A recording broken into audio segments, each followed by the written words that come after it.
द्वितीय भाग से सुन रहे थे संत कबीर साहब की वाणी। संगति सौ सुख उपजय, कुसंगति सौ दुख जोय। संगति, अच्छी संगति से सुख उपजता है, कुसंगति सौ दुख जोय। कुसंगति से दुख उपजता है। कहे कबीर तहाँ जाइए, साधु संग जहाँ हो। कहते कबीर साहब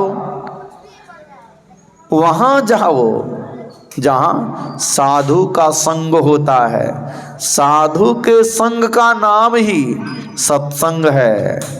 साधु के संग में जो भी बातें बोली जाएगी वह परमात्म चर्चा है, आत्म कल्याण की चर्चा है, वही सुनने के लिए मिलेगा। कहे कबीर तहाँ जाइए, साधु संग जहाँ होए। और बुरी संगति में, संगति बुरी असाध की, आठों पहर उपाधि।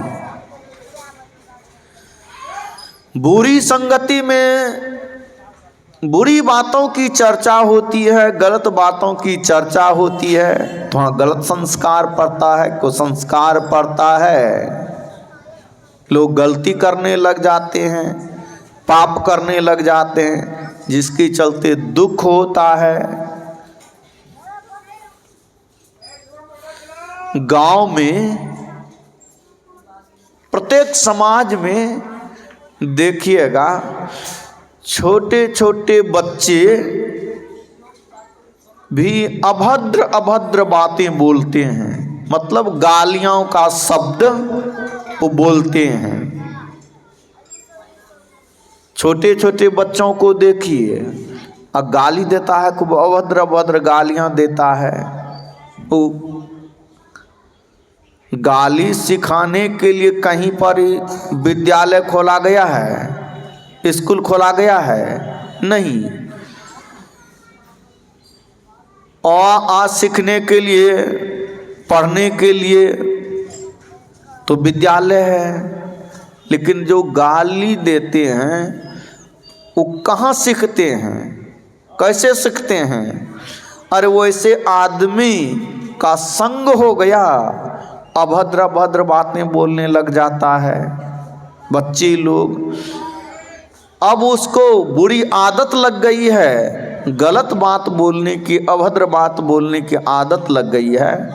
अब वो आदत छोड़ती नहीं है। बहुत आदमी तंबाकू खाते हैं, खैनी, बीड़ी पीते हैं, सिगरेट पीते हैं, गांजा पीते हैं, गुटखा खाते हैं, शराब पीते हैं, देखते हैं।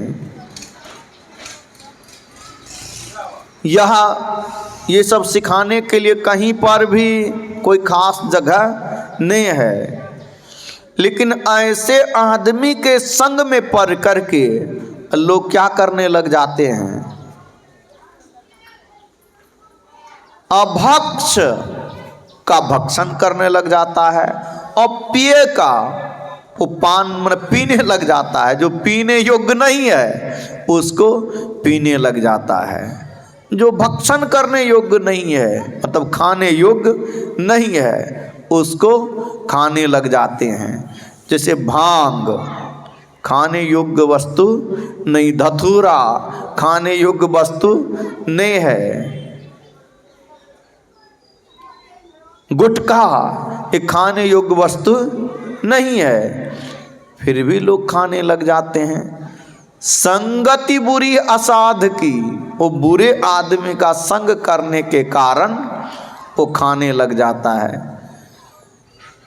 कबीर साहब कहते हैं ऐसे आदमी का संग नहीं करो। कहे कबीर तहाँ जाइए, साधु संग जहाँ हो।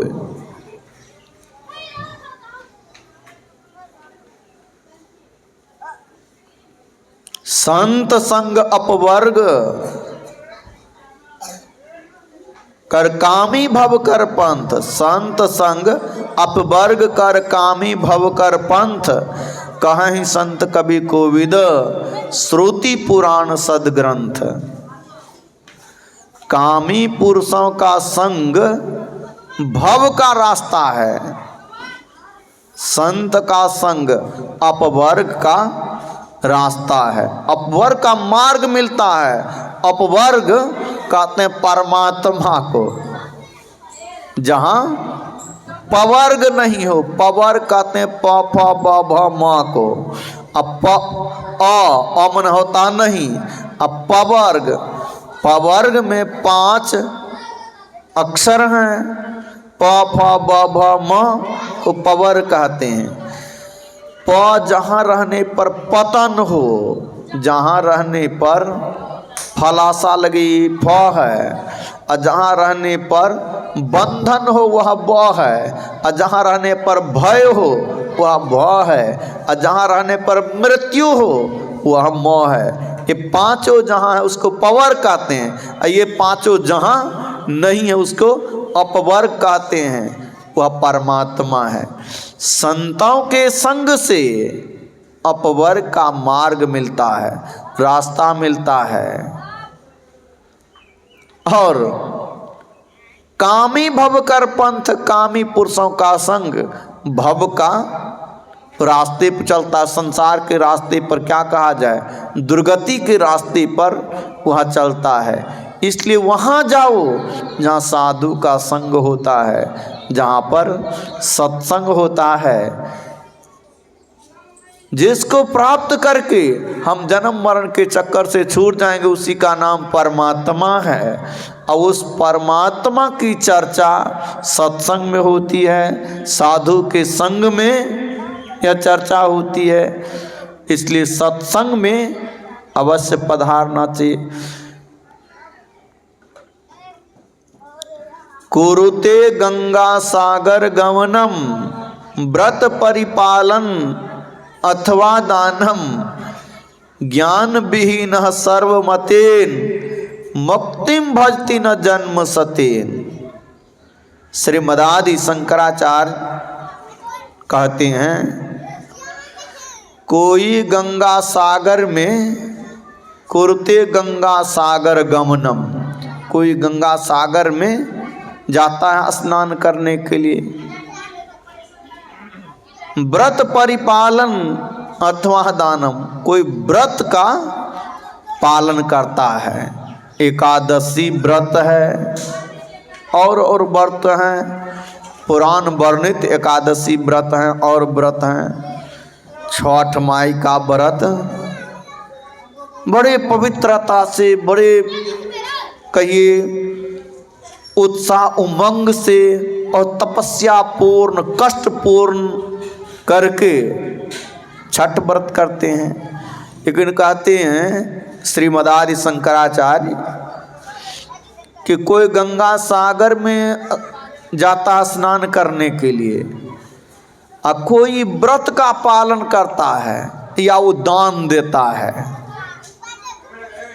ज्ञान विहीन सर्वमतेन, वो ज्ञान से हीन है, ईश्वर तत्व के ज्ञान से या कर्तव्य कर्मों के ज्ञान से, या कहिए अपने आत्मज्ञान से, अपने आप के ज्ञान से वह हीन है, तो कभी कल्याण नहीं पा सकता है। कुरुते गंगा सागर गमनम, व्रत परिपालन अथवा दान, ज्ञान विहीन सर्वमतेन, मुक्तिम भजति न जन्म सतेन, वह मुक्ति नहीं पा सकता है, कल्याण नहीं पा सकता है। अब उस आत्म तत्व का ज्ञान या परमात्म तत्व का ज्ञान या कर्तव्य कर्म का ज्ञान सत्संग से होता है। इसीलिए सबसे पहले कहते हैं कि बुद्धि योग करो, वेद भगवान का आदेश है, हे मनुष्यो बुद्धि योग करो, अर्थात सत्संग करो। कबीर साहब भी कहते हैं सत्संग करो।